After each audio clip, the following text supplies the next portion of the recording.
Hello, sports fans, and welcome to another edition of Scott Sports 101, a Monday Night Football and Wednesday game between the Pittsburgh Steelers recap and Baltimore Ravens recap show, even though it's a few days late. We'll go over both games, the Seahawks and Eagles game and the Ravens and Steelers game, in just a moment. But first, here is today's Scott Sports 101. It was a Monday Night Football trivia question. It'll be a recap trivia question. What Philadelphia Eagle posted 21 sacks in 1987? I will have the answer later in the podcast. Well, the Seattle Seahawks beat the Philadelphia Eagles 23-17 at Lincoln Financial Field in Philadelphia, Pennsylvania. The Seahawks now have sole possession of first place with a record of 7-4. DK Metcalf had a huge big game tonight, Monday night. Metcalf caught 10 passes for 177 yards against Philadelphia, helping the Seahawks to a 23-17 win that wasn't as close as the final score indicated. Metcalf's godly numbers didn't include a touchdown, but that didn't end up mattering. What was more important was the style which Metcalf racked up his stats. Metcalf really made a statement early in the first quarter that really set the tone for the game and the night when he caught a sidearm dart from Russell Wilson on a quick slant that turned upfield and absorbed a hammer of a hit from safety Rodney McLeod, wearing the blow like a champion by taking one step back before proceeding forward, with McLeod stumbling to the ground from the impact of the collision. The reception and gain of 13 sent a message, take your best shot at Metcalf if you choose, but be prepared to feel the after effects. The second-year wideout frequently used his blend of size and athleticism to win one-on-one matchups with the Eagles' cornerback Darius Slay, taking advantage of Philadelphia's stubborn refusal to adjust from man coverage en route to breaking 175 yards on the night, and while the Eagles' defense brought its own punch to the fight, twice stopping the Seahawks on fourth down early in Monday night's contest, it was Metcalf who ultimately got the last laugh, and that is absolutely true.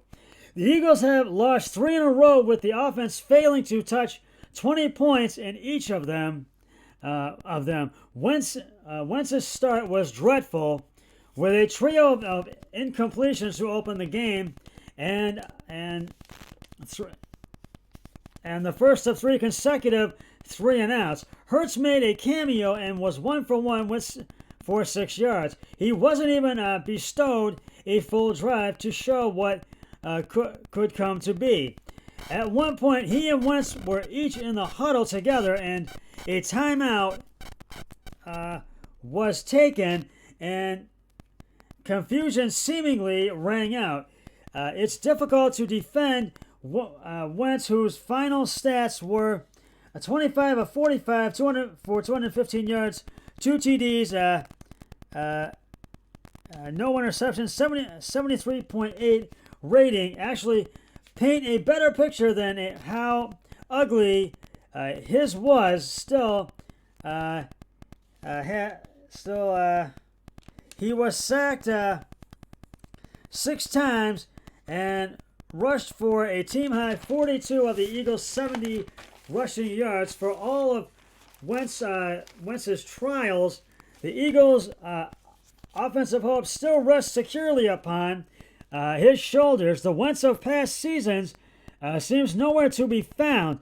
But can the Eagles really move on from a franchise quarterback with great past success and a huge contract to a rookie second rounder?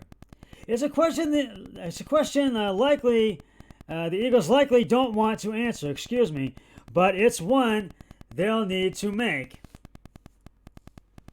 Needless to say, this was not a good game for the Eagles Monday night, as they struggled both offensively and defensively, and made way too many mistakes and couldn't seem to slow down Russell Wilson or DK Metcalf.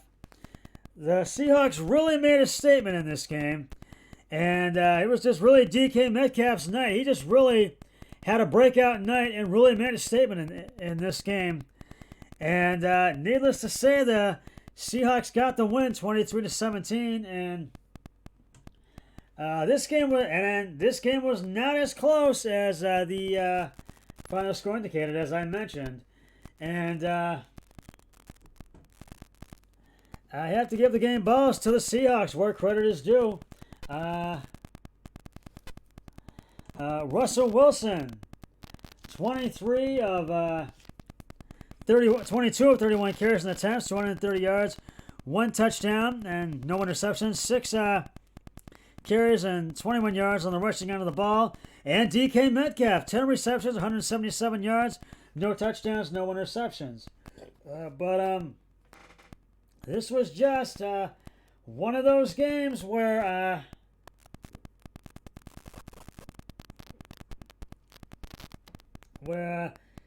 Philadelphia just could not do anything right. They just were not able to. It was a scoreless first quarter, though.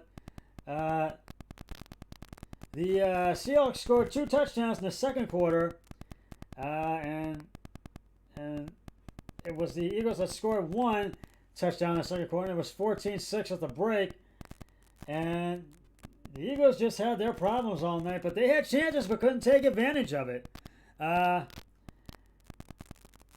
third quarter was the Eagles kicking a field goal, and it was 14-9, and then the Seahawks kicked the field goal, and it was 17-9.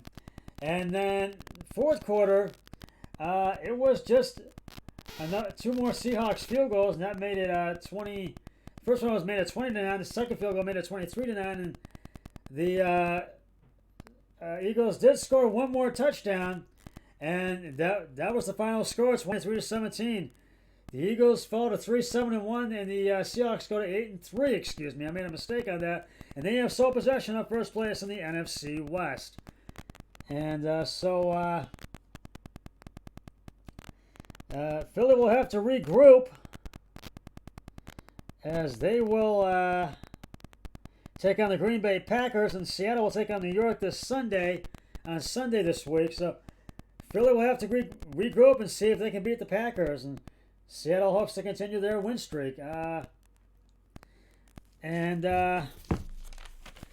will touch base on the Wednesday game in just a moment, but right now it is time right now to reveal the answer to today's Scott Sports 101 Monday Night Football Recap Trivia question.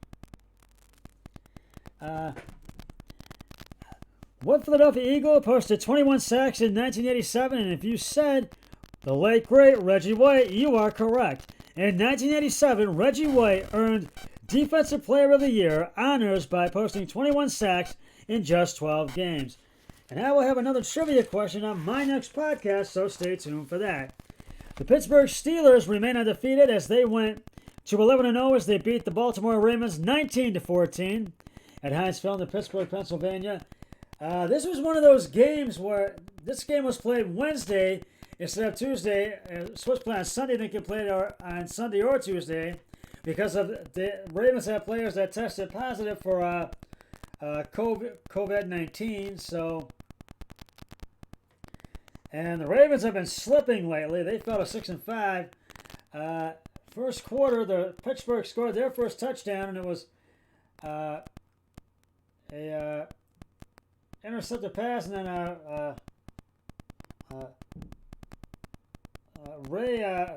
Griffin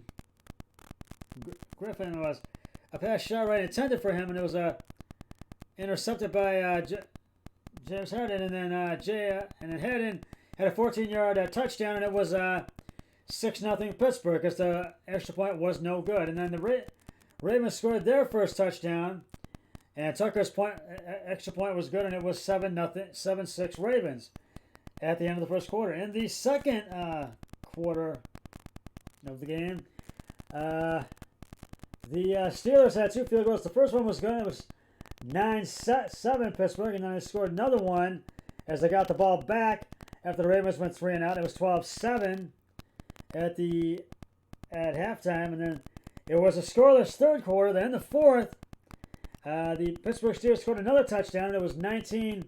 Roethlisberger passed short right to Juju Smith for the 1-yard touchdown. It was 19-7, and the Ravens scored their only touchdown of the game, and it was McSorley passed deep right to Brown for a 70-yard TD, and Tucker's extra point was good, and it was 19-14, but the Ravens couldn't get over the hurdle as they lose to the Ravens 19-14.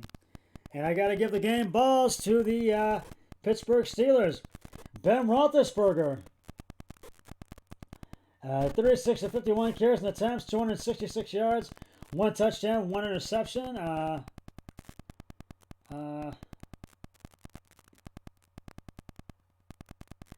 Benny Snell, 16 carries and 16 carries, 60 yards, didn't score a touchdown. And Juju Smith, 8 receptions, 37 yards, 1 touchdown. So Baltimore will have to regroup as they will play the Dallas Cowboys. They were supposed to play that game last night, but they could not because they had the game Wednesday with Pittsburgh, so it will be played on Tuesday. So we will let you know. And the Browns have the Tennessee Titans coming up this Sunday. And do you think the Browns can win that game? I think that they can. It's going to be tough, but they're going to have to really play the whole first and second half like they do the second half. The whole first half, they got to play the whole game. And they got to go in there ready to play and just really show their stuff. And they got to really play a lot harder against this tough Ravens team. So we'll see what happens.